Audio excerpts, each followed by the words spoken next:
Merci à chacun d'entre vous d'être là ce matin pour un culte spécial. C'est vrai que j'ai envoyé un petit message hier parce que je trouve que le culte de Pâques, c'est vraiment le culte qui ne peut pas être déserté. Parce que le jour où les églises seront désertées, le jour de Pâques, mes amis, c'est que ce sera la fin vraiment. C'est un jour particulier pour nous. C'est le jour où nous célébrons, où nous proclamons, où nous disons « Jésus est ressuscité ». Amen. Vous connaissez la formule, hein? La formule dit « Il est ressuscité » et vous répondez « Il est vraiment ressuscité ». Et pourtant, ce matin, le titre de ma prédication, c'est « Est-il réellement ressuscité » ? Est-il vraiment ressuscité ? Vous connaissez l'origine de cette formule ? Est-ce que vous savez d'où vient cette formule « Il est vraiment ressuscité » ? Est-ce que c'est biblique déjà ? Oui, ça se trouve dans Luc, au chapitre 24 et au verset 34. Nous lirons le texte tout à l'heure. C'est une phrase qui apparaît à la fin du récit des disciples d'Emmaüs. Vous savez, ces deux personnes, ces deux disciples qui se dirigent de Jérusalem vers un village qui s'appelle Emmaüs et ils ont toute une conversation, on reviendra dessus. C'est de là que vient cette expression « Il est vraiment ressuscité ». Ce sont les apôtres qui proclament cela à ces deux disciples d'Emmaüs. Pendant cette semaine de congé où je méditais sur cette prédication, où je me préparais, où je priais pour essayer de connaître la pensée de Dieu par rapport à ce matin, je me suis posé la question de savoir si l'Église aujourd'hui croyait encore en cela. Est-ce que l'Église aujourd'hui croit encore vraiment que Jésus est ressuscité? Est-ce que les chrétiens le croient encore vraiment, comme les premiers disciples le croyaient? Excusez-moi, j'entends vos amen, mais j'ai plutôt tendance à croire que non. J'ai l'impression que non. Quand je compare l'enthousiasme des disciples, des premiers chrétiens, de la première Église à proclamer cette résurrection, j'ai l'impression que l'Église aujourd'hui a plein de messages à proclamer, a plein de bonnes choses à dire, a des projets merveilleux, mais j'entends rarement cette proclamation « Jésus est ressuscité ». On l'entend à Pâques. C'est vrai, on l'entend à Pâques. On connaît la formule pour Pâques. Mais est-ce que ce message fait partie de notre vocabulaire de tous les jours ? Est-ce que cet argument, est-ce que cette proclamation est quelque chose qui revient régulièrement lorsque nous témoignons autour de nous ? Nous pouvons raconter beaucoup de choses sur Jésus. J'entends beaucoup de choses dans les témoignages sur Jésus, sur ce qu'il a fait, etc. Mais j'entends rarement cette proclamation qui dit « Jésus-Christ est vivant, il est ressuscité ». Quand on lit le livre des Actes, ne fût-ce que cela, je relisais les Actes, mais ça fait partie du cœur, du corps, du message, des premières prédications des premiers chrétiens. Acte 2, 24, mais Dieu a brisé les liens de la mort, il l'a ressuscité parce qu'il n'était pas possible qu'elle le retienne. C'était dans leur prédication, c'était le fondement de leur prédication, de leur témoignage, je dirais, Acte 2, 32. C'est ce Jésus que Dieu a ressuscité, nous en sommes tous témoins. Ils étaient les témoins de cette résurrection. Nous ne le sommes pas aujourd'hui. Acte 3, 15. Vous avez fait mourir le prince de la vie, que Dieu a ressuscité. Nous en sommes témoins. Acte 4, 33. Avec beaucoup de puissance, les apôtres rendaient témoignage de la résurrection du Seigneur Jésus. Et il y a encore Acte 10, 40, Acte 17, 3, etc., etc. C'était le cœur du message de la première Église. C'était la raison de la prédication de la première Église. Proclamer que Jésus-Christ était ressuscité. Pourquoi insistait-il autant sur ce fait ? Pourquoi est-ce que cela représentait une telle importance pour les premiers chrétiens ? Parce que, frères et sœurs, la résurrection de Jésus est la preuve que Jésus n'est pas un imposteur, mais qu'il est bien celui qu'il a dit qu'il était. Les disciples avaient compris cela. Les disciples avaient compris que le fondement de leur message, c'était de pouvoir proclamer avoir vu Jésus, être les témoins de sa résurrection, parce qu'en proclamant que Jésus était sorti du tombeau, c'était une manière de dire, tout ce qu'il avait dit, c'est la vérité. C'était pas un fou, c'était pas un lunatique, c'était pas un imposteur, c'était pas un homme enfermé. Il était réellement le Fils de Dieu. Et c'est comme ça que le message de la première prédication de la première Église était construit. Paul l'explique à sa manière dans Romains 1, versets 3 à 4. Voilà ce qu'il dit. La bonne nouvelle, l'Évangile, concerne son Fils en tant qu'homme, qui, en tant qu'homme, est né de la descendance de David et qui, du point de vue de l'Esprit Saint, a été déclaré Fils de Dieu avec puissance par sa résurrection. Si le tombeau était rempli, si Jésus était dans le tombeau aujourd'hui, frères et sœurs, je ne suis même pas sûr que nous serions là ce matin. Il n'y aurait pas de christianisme. Il n'y aurait pas de salut, il n'y aurait rien. Si Jésus était dans le tombeau aujourd'hui, ce matin de Pâques, si Jésus était dans le tombeau, tout ce qu'il a raconté, c'était des fadaises. C'était du n'importe quoi. Cet homme était complètement mégalomane. Il avait vraiment un problème.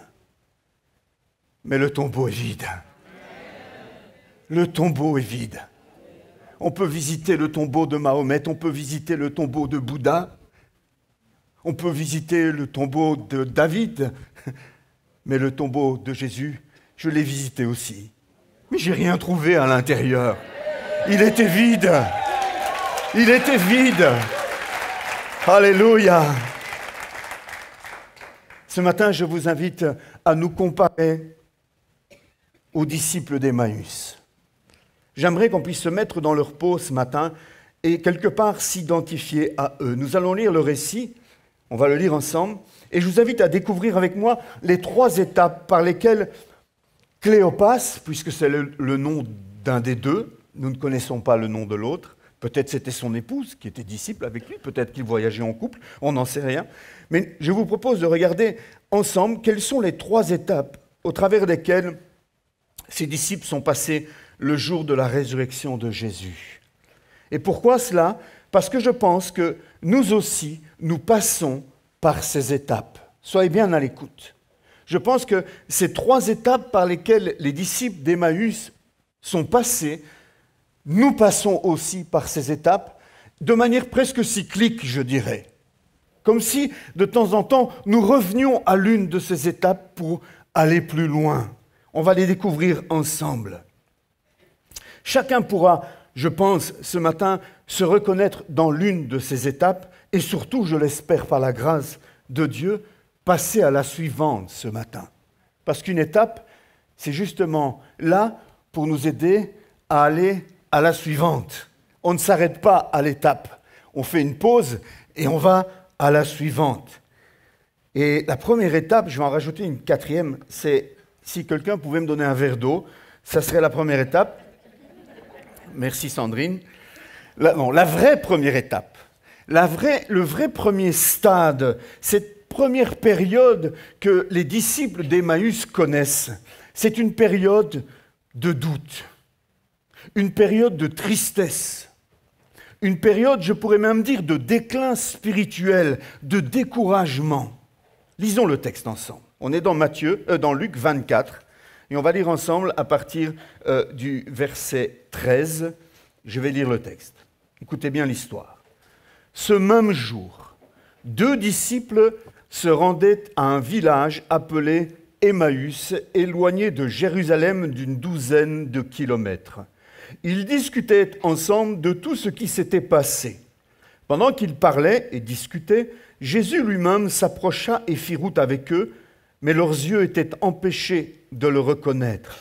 Il leur dit, « De quoi parlez-vous en marchant pour avoir l'air si triste ?» Merci Sandrine. C'est pas dans le texte, hein, ça.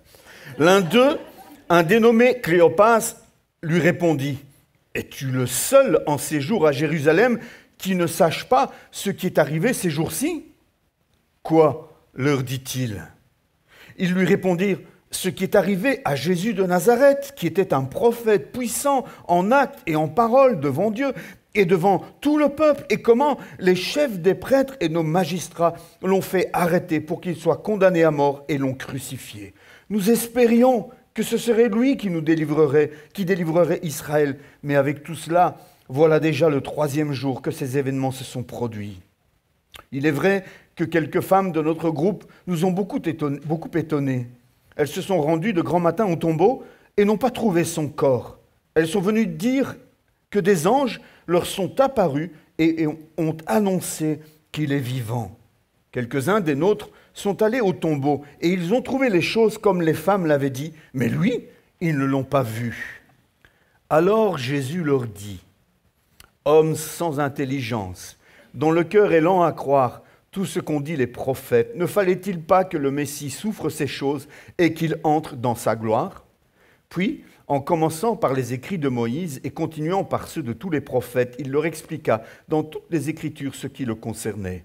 Lorsqu'ils furent près du village où ils allaient, il parut vouloir aller plus loin, mais ils le retinrent avec insistance en disant « Reste avec nous, car le soir approche, le jour est déjà sur son déclin. » Alors il entra pour rester avec eux. Pendant qu'il était à table avec eux, il prit le pain, et après avoir prononcé la prière de bénédiction, il le rompit et le leur donna. Alors leurs yeux s'ouvrirent, et ils le reconnurent, mais il disparut de devant eux. Ils se dirent l'un à l'autre, « Notre cœur ne brûlait-il pas en nous lorsqu'il nous parlait en chemin et nous expliquait les Écritures ?» Ils se levèrent à ce moment même et retournèrent à Jérusalem où ils trouvèrent les 11 et les autres qui étaient rassemblés et qui leur dirent, « Le Seigneur est vraiment ressuscité et il est apparu à Simon. » Alors les 2 disciples racontèrent ce qui leur était arrivé en chemin et comment ils l'avaient reconnu au moment où il rompait le pain. Tout à l'heure, j'espère que lorsque nous allons prendre le pain et le vin, tous ensemble, nous pourrons reconnaître Jésus.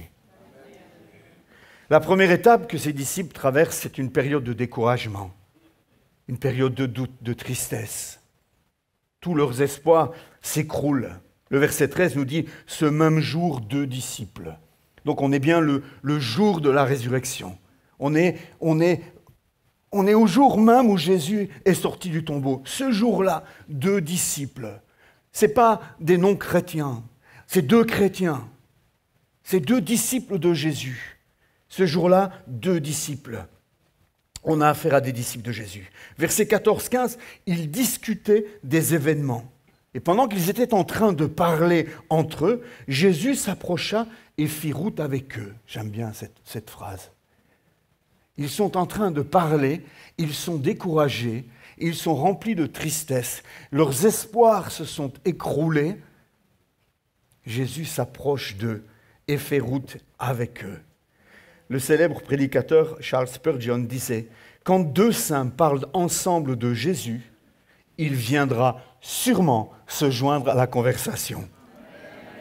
Parlez de lui et très vite, vous parlerez avec lui. » J'aime bien cette phrase de Spurgeon. Je vais la redire. Quand 2 saints parlent ensemble de Jésus, il viendra sûrement se joindre à la conversation. Parlez de lui et très vite, vous parlerez avec lui. Parlons de Jésus. Lorsque nous sommes entre frères et sœurs, lors d'un repas, lors d'une invitation dans un foyer, lors d'une rencontre, de quoi parlons-nous ?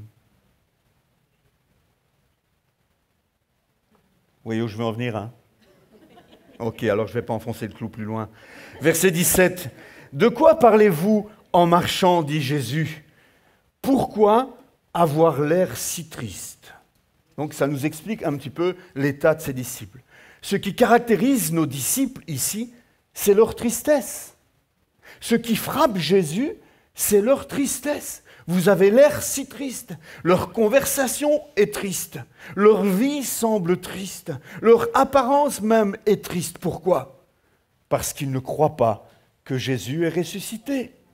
Ils sont tristes parce qu'ils ont l'impression que ce Jésus est encore dans le tombeau.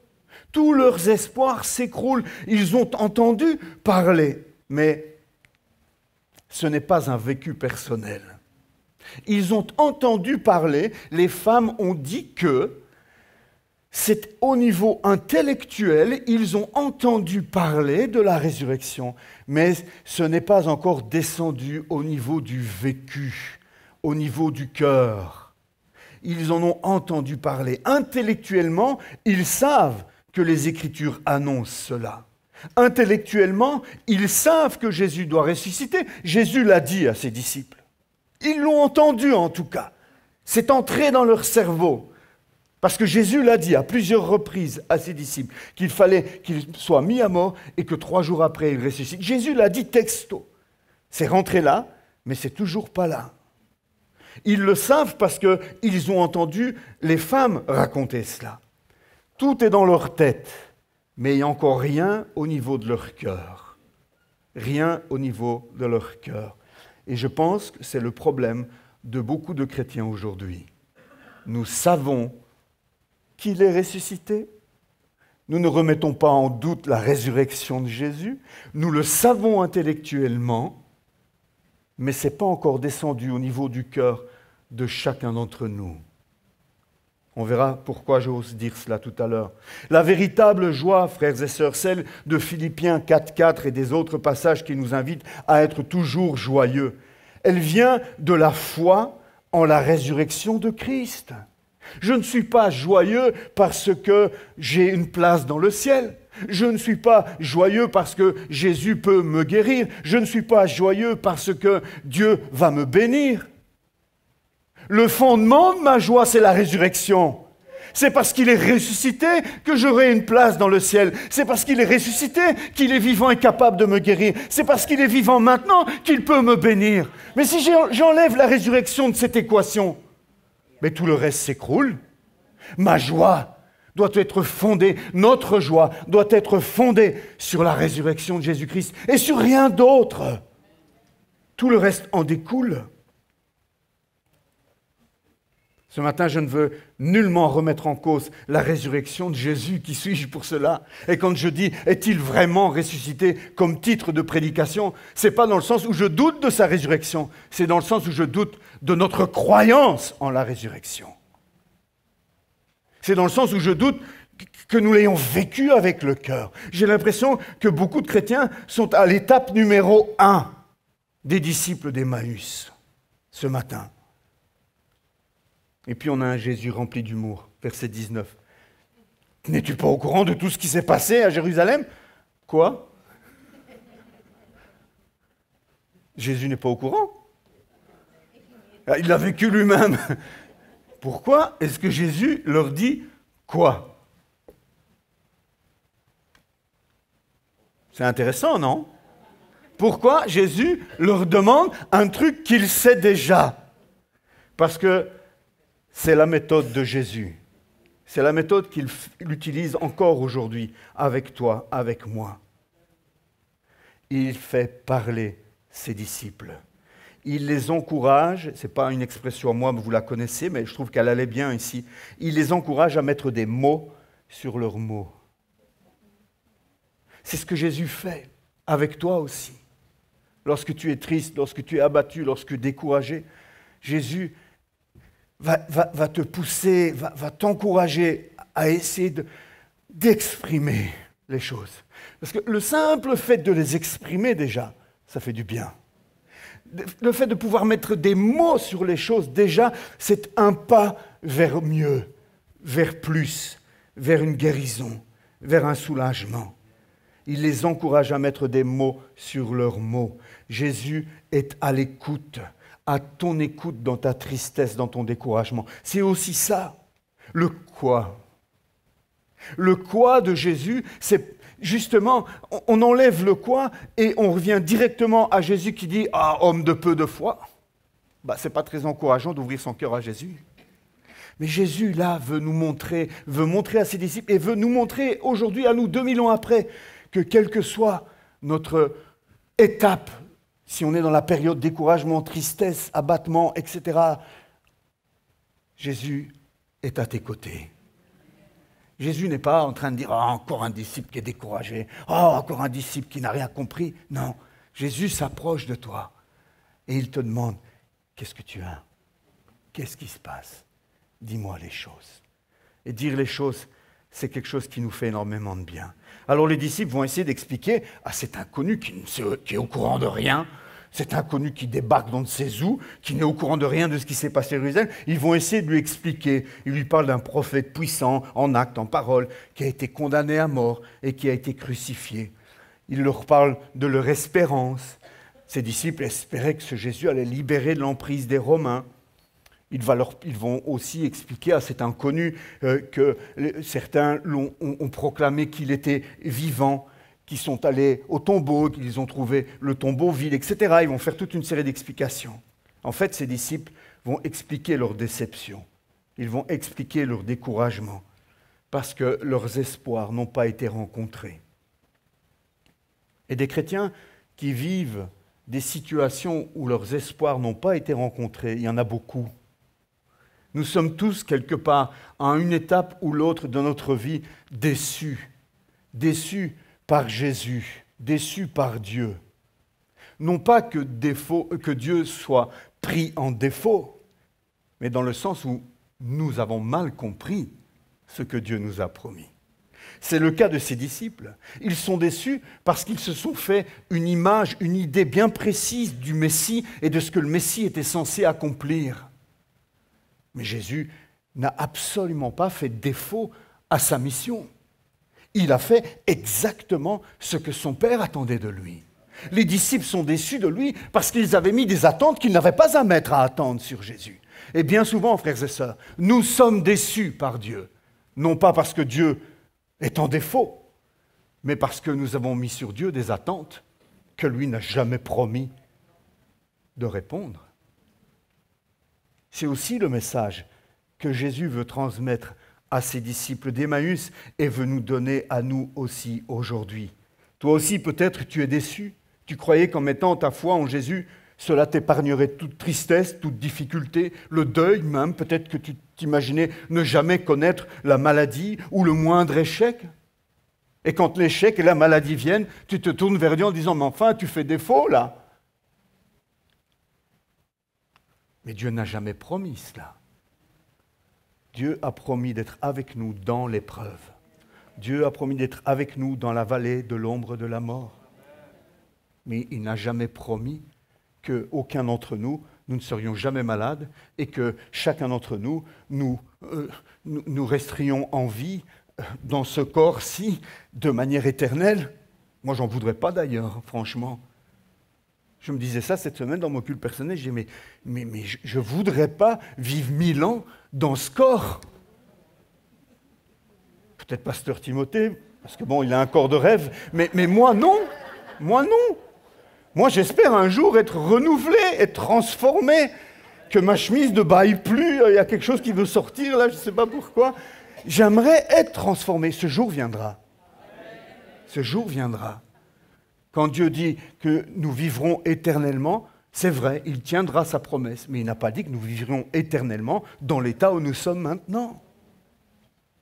Quand il dit qu'il nous guérira, il tiendra ses promesses. Il n'y aura plus de maladie, de larmes et de souffrances. Mais tous ici-bas, il nous faut bien mourir de quelque chose. Personne n'y échappera. Il y en a 2 qui ont échappé. Mais je ne vais pas faire ça maintenant. Sinon on va s'embrouiller, Qui d'entre nous ce matin est à cette étape-là?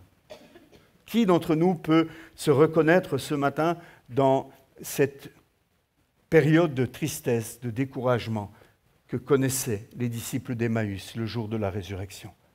Je pense qu'il y en a plusieurs ici ce matin qui ont vu leur foi décliner ces derniers temps, qui ont connu des déceptions, qui n'ont pas su gérer des situations de deuil ou de maladie, des personnes qui sont en souffrance, des personnes qui sont vraiment dans l'état d'abattement où sont nos disciples d'Emmaüs. On va aller plus loin. Écoutez bien. La deuxième période, c'est Jésus qui va prendre les choses en main. Le verset 25 commence par « Alors Jésus leur dit ». Les « alors » du Nouveau Testament, frères et sœurs, vous devez les souligner dans votre Bible. Les « alors » de Jésus, vous devez les mettre au fluo, vous devez les retenir. Parce que lorsqu'il y a un « alors » dans la Bible, après cela, il y a une explosion de vie. Après cela, il y a l'espérance. Après le « alors », il y a « waouh », quelque chose qui se passe. Et ici, Jésus leur dit. J'aime bien cela. Et aujourd'hui, ce matin, Jésus te dit. Si tu t'es reconnu dans la première étape, alors Jésus te dit. Que fait Jésus ? Jésus commence par utiliser la parole. La parole. Jésus lui-même est la parole, vous le savez. Hein ? Jésus lui-même est la parole. Jésus dit. Et non seulement il dit, mais il utilise la parole. Il va reconstruire leur foi. C'est ça que Jésus va faire maintenant, à la deuxième étape.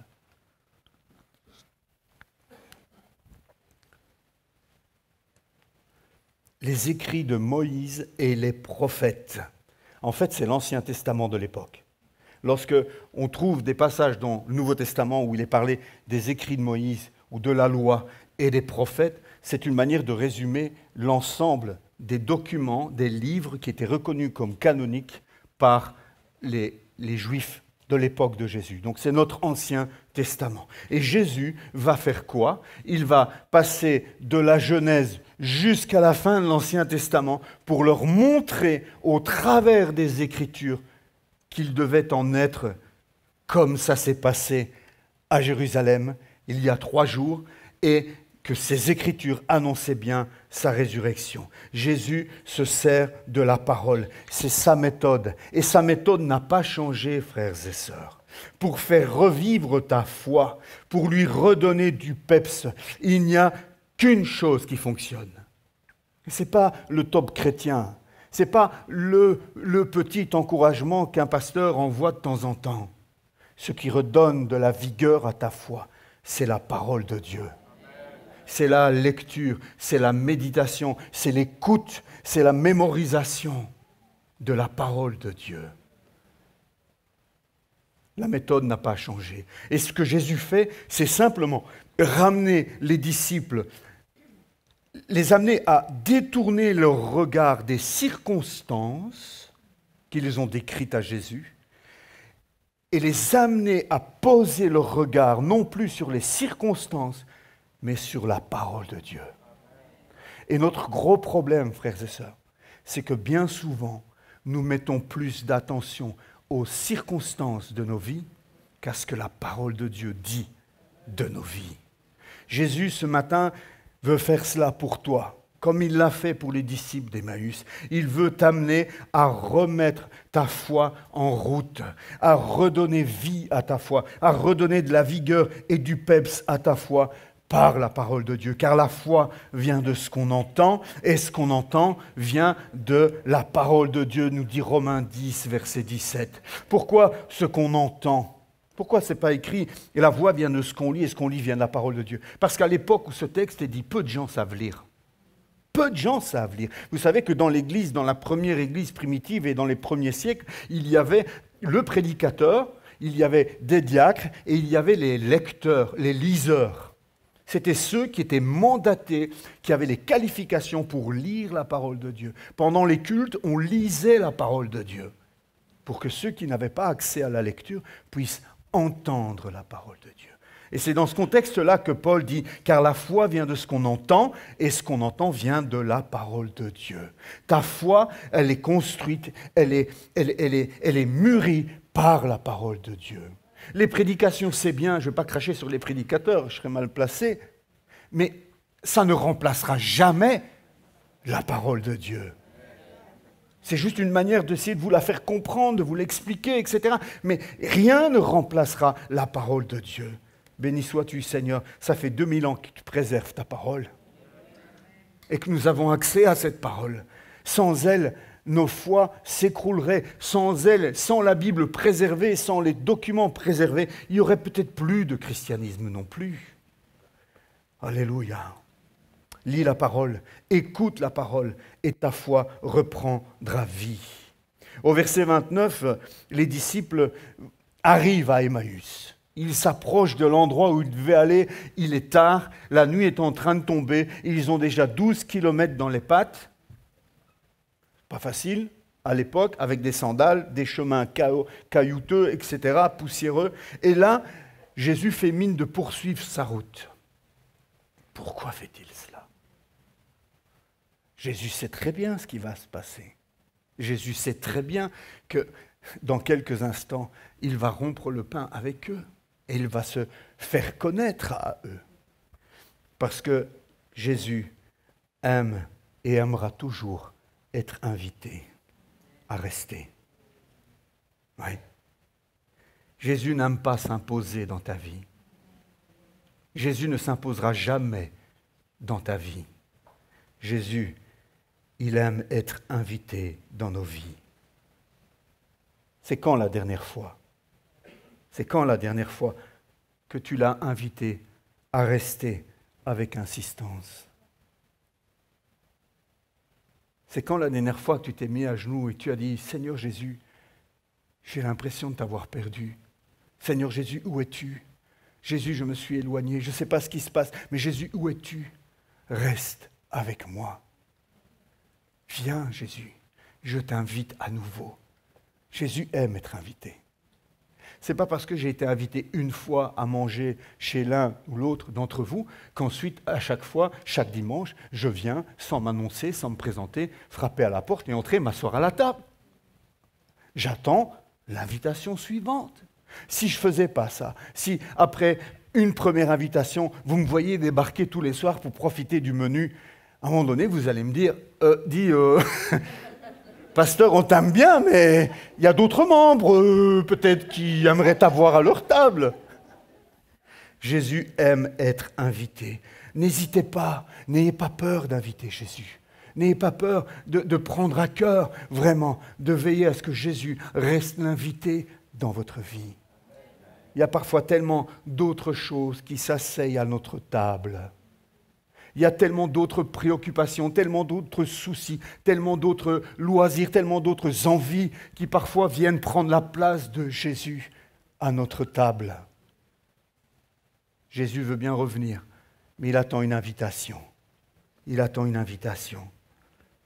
Alors, il entra pour rester avec eux. Jésus accepte l'invitation. Jésus ne discute pas en disant « Oh, mais ça dépend le menu, qu'est-ce que vous avez prévu ?» Non. Dès que les disciples l'invitent avec insistance à rester, Jésus accepte. Alors, il entra pour rester avec eux. Cela nous parle de quoi, frères et sœurs? Cela nous parle de communion. Cela nous parle de relation. Cela nous parle d'intimité. Cela nous parle de relation, d'amour. Les choses les plus importantes, finalement, que Dieu attend de nous. À quoi sert de courir les routes si Jésus n'est jamais invité à notre table? Jésus, en mourant sur la croix, il n'a pas donné sa vie pour nous, pour que nous puissions courir les routes et faire 1001 choses en son nom. Il a donné sa vie avant tout pour rétablir la relation avec nous, pour que nous puissions connaître une réconciliation avec le Père.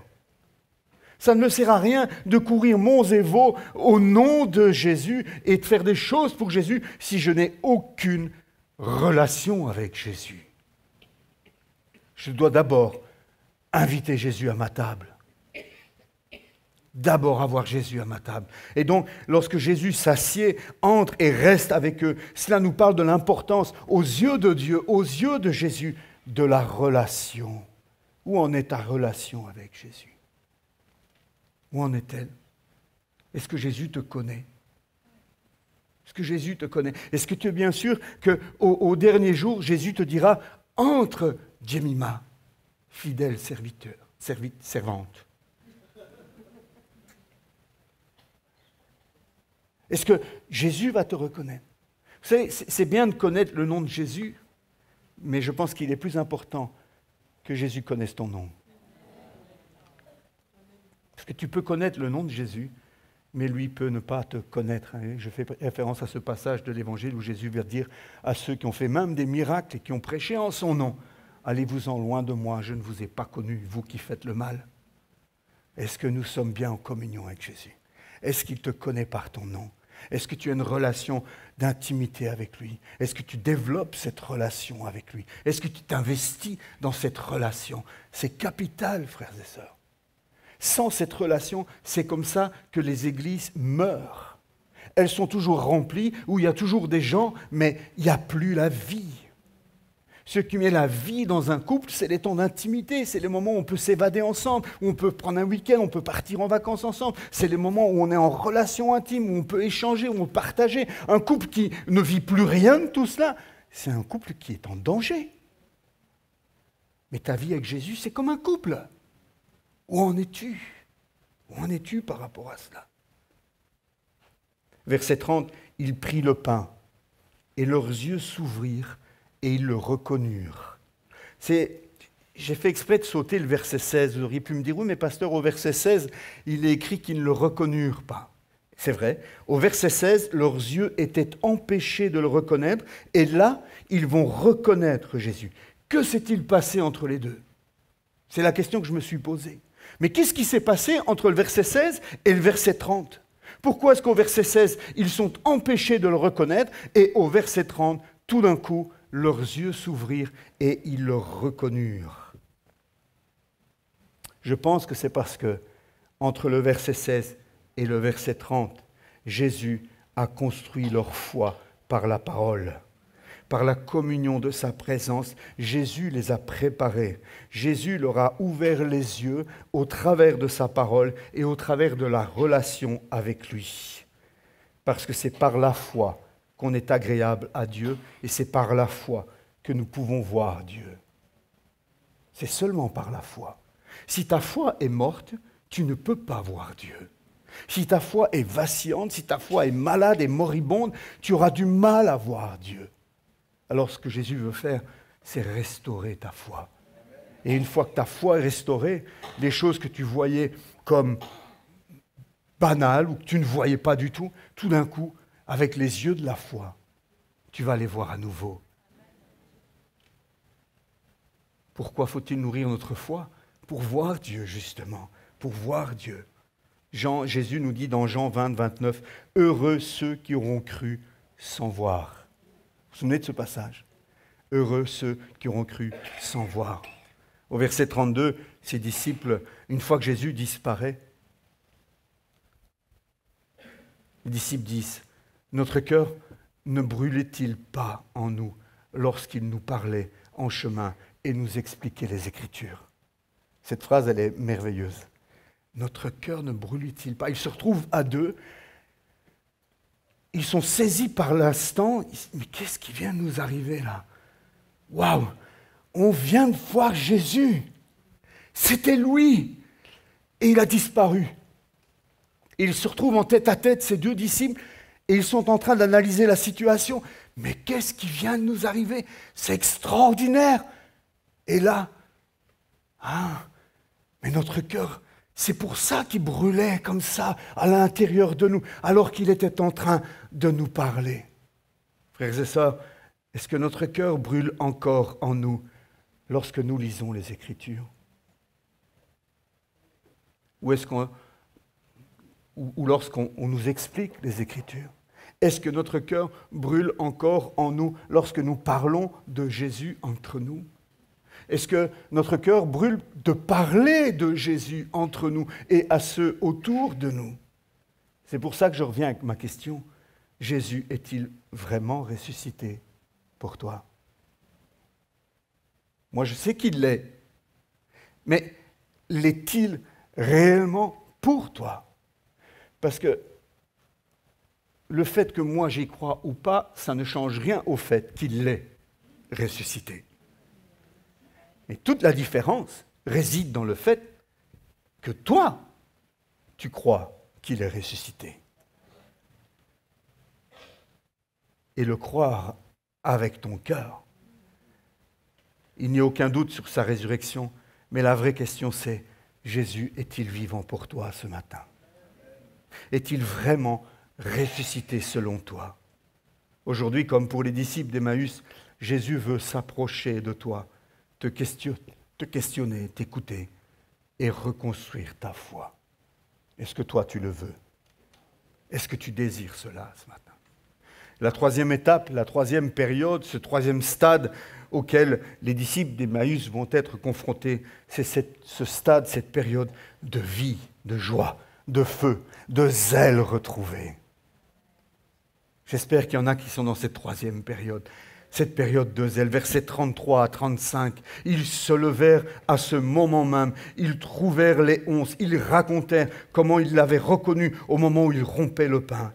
On voit ici, dans les disciples d'Emmaüs, les effets d'un Jésus ressuscité, non plus seulement dans la tête, mais d'un Jésus ressuscité dans le cœur, des disciples qui l'ont reconnu. Je vous rappelle qu'ils ont déjà fait 12 kilomètres. Je vous rappelle qu'ils sont arrivés au bout du chemin. Je vous rappelle que la nuit est en train de tomber. Je vous rappelle qu'ils n'ont même pas eu le temps de terminer leur repas.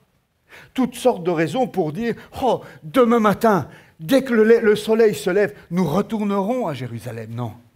Dès ce moment-là, il n'y a plus rien qui compte. Ni la nuit, ni la fatigue, ni la distance, ni la faim. Ils sont remplis d'un feu nouveau, ils sont remplis d'un zèle nouveau, et ils n'ont qu'une seule envie. Retourner à Jérusalem, là où les choses se sont produites. Il y a une symbolique aussi, dans le fait que ces disciples découragés quittent Jérusalem pour aller vers je ne sais où. Qui connaît Emmaüs, à part le marchand de meubles aujourd'hui. Il y a une symbolique là aussi. Ces disciples sont découragés, ils tournent le dos à Jérusalem, l'endroit où tout s'est produit, là où Jésus s'est manifesté déjà aux femmes. Ils tournent le dos à Jérusalem et ils partent vers on ne sait où. Mais le jour et au moment où ils voient Jésus, il n'y a plus rien qui compte. Ils font demi-tour et ils retournent vers l'endroit où tout se passe, là où se trouvent les disciples, et ils veulent raconter.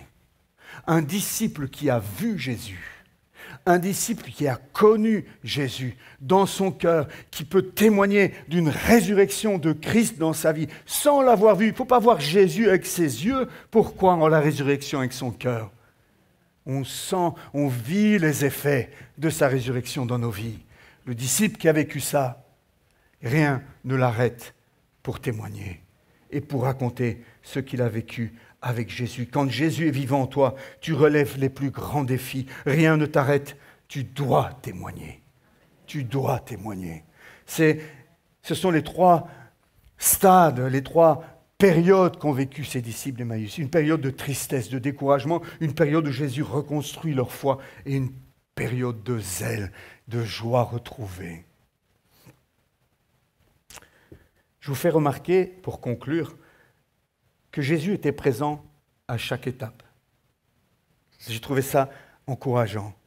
Jésus n'est pas présent seulement à la troisième étape quand tout va bien, quand ils ont retrouvé leur foi, alors Jésus vient. Non, Jésus est présent quand ils sont découragés, Jésus est présent quand il faut les relever, et Jésus est présent quand ils partagent leur joie. Jésus a promis d'être avec nous tous les jours jusqu'à la fin, et il le fera. Il le fera. À quelle étape te trouves-tu ce matin? Laisse Jésus s'approcher de toi.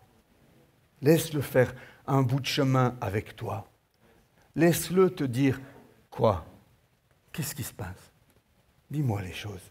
Parle. Je peux tout entendre. Dis-moi. Laisse Jésus faire ce chemin avec toi. Laisse Jésus reconstruire ta foi. Frères et sœurs, je me suis reconnu dans ces disciples d'Emmaüs, personnellement. Je crois que Jésus est ressuscité. Je le crois avec ma tête et je le crois avec mon cœur, mais je dois aussi avouer qu'il y a eu des périodes où je pense que ça bloquait au niveau de la tête uniquement. Des périodes de découragement, où j'avais oublié ce que mon cœur était en train de crier, où je n'entendais plus que ma tête. Je pense que nous passons peut-être par des périodes comme celle-là. Des périodes de doute, des périodes de découragement, de tristesse, des périodes où nous avons été négligents pour nourrir notre foi. des périodes où Jésus veut la rebâtir et la construire, et des périodes où nous sommes en feu pour lui. Aujourd'hui, c'est le bon moment pour nous assurer que Jésus est vraiment, mais vraiment, réellement vivant en nous, ressuscité en nous ce matin. C'est aujourd'hui qu'il nous faut redécouvrir cette réalité. Et Jésus, Dieu ne pointe pas un doigt accusateur sur ta vie ce matin en disant 10 ans de conversion, tu en es encore là, ou 15 ans, ou 20. Jésus ne pointe pas de doigt. Jésus tend une main. Il y en a un qui accuse, il y en a un qui tend la main. Il y en a un qui accuse, il y en a un qui tend la main. Tu as le choix de te laisser accuser ou tu as le choix de saisir sa main ce matin. Je termine avec le dernier verset. Chez moi, c'est un autre paragraphe dans la Bible, mais en réalité, c'est des choses qui ont été rajoutées par les hommes, ces paragraphes et ces versets, parce que le verset 36 dit ceci. Il parlait encore quand Jésus lui-même se présenta au milieu d'eux et leur dit que la paix soit avec vous. Et j'aimerais vous dire cela à vous aussi, ce matin, alors que vous laissez Jésus, sa résurrection, prendre vie à nouveau, pas seulement intellectuellement, mais au niveau du cœur, je vous laisse aussi cette parole, que la paix soit avec vous.